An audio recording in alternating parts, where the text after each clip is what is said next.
Hey guys, good morning. Today's June 16th, 2024. This is the Uncommon News Channel, and today I want to briefly discuss some of the potential ramifications of Saudi Arabia refusing to renew the petrodollar agreement. Now, for those of you who are not already aware of what the petrodollar agreement is, let me briefly summarize it for you.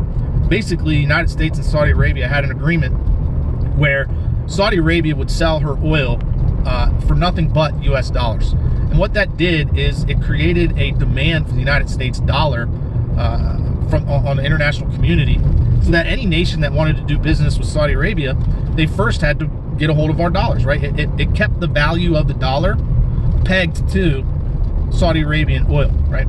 And so, you know, it was all by fiat, it was all by agreement, and now that agreement is over, right? So obviously some of the ramifications is that, the most important ramification for us is that the demand for the United States dollar is going to go down. The amount of reduction in the demand for the dollar is yet to be seen. Nevertheless, the United States dollar, you can expect it to be devalued because of this. At what percentage and what numbers, I don't know.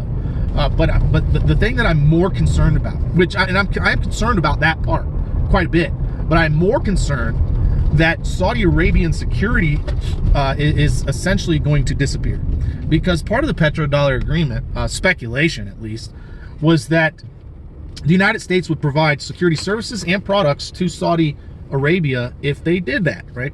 And because that is what we did after the agreement. We provided security services and we provided security products, okay?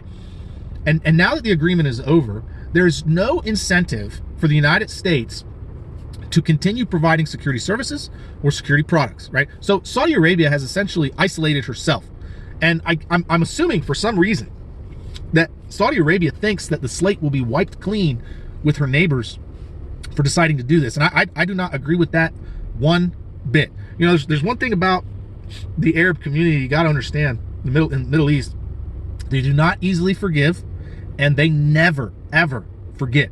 And essentially what Saudi Arabia has been doing in their eyes, in the eyes of her neighbors, is that she has been pillaging their resources and giving it away to the non-believer. She's been doing business and joining hands with the non-believers, the kafir, right? And that is anathema as far as they're concerned. They've been living in squalor while she's been living in luxury. You know, just look at any image of Saudi Arabia online and you're going to see nothing but luxury, nothing but lavish lifestyle, right? And the other Arab communities, the other Arab nations hate her for that. I mean, they literally develop missiles for the sole purpose of striking Saudi cities. I mean, Iranian missiles are named after Saudi cities, right? So this is not a minor thing in the eyes of her neighbors, right? What she has done in the last 60 years. So what I'm concerned about is that Saudi Arabia is going to get not just going to get attacked, but she's going to be completely and utterly annihilated. And what's going to happen is that 1/3 of the world's oil is going to be taken offline, okay? Because that's what would happen if Saudi Arabia is destroyed, right? And in that case, you know, just imagine the ramifications, not just here at home, but around the world, right? You know, obviously, yeah, you know, you're going to see a reduction in supply of oil products here at home, which is going to cause the price to go up. But we have the Permian Basin. You know, we manufacture our own oil and natural gas, so we'll still have access to it.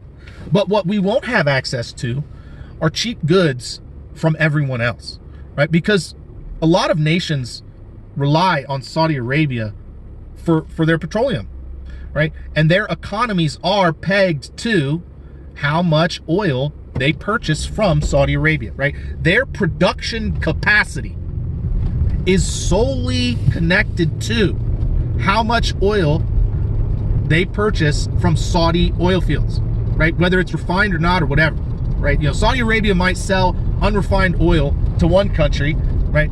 And then they refine it there, and then Asian nations or European nations buy the refined product from the refinery, whatever. All that's going to stop, okay?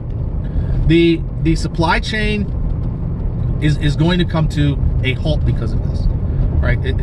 Cheap diesel is not going to exist. All of the marine traffic, the trade in goods over the ocean is going to skyrocket in price, okay? That's what I'm concerned about. And so, you know, I do believe that there's a potential that this could happen very soon. The Middle East is already up in arms. There's already war drums beating against Israel. And now that Saudi Arabia has isolated herself and given no incentive to the United States to defend her, I think her attack is almost imminent. It is very close at hand. All we need to see first, before it happens, is a withdrawal of U.S. security services. Once you start seeing U.S. security contractors leaving Saudi Arabia, it's game on. That's as far as I'm concerned. And it might even be game on before that. So anyways, that's my 2 cents on Saudi Arabia refusing to renew the petrodollar agreement. Obviously, I do think it's going to have some ramifications for the demand of the U.S. dollar, and I do think that that's important to talk about. Nevertheless, I think the more important subject to talk about is the vulnerability of 1/3 of the world's oil to attack now, because U.S. security services and products have no incentive to remain in Saudi Arabia. So anyways, guys, if you like this commentary, please don't forget to give me a thumbs up. Subscribe if you haven't already done so. Like, share, comment, and as always, don't forget, help out your neighbors.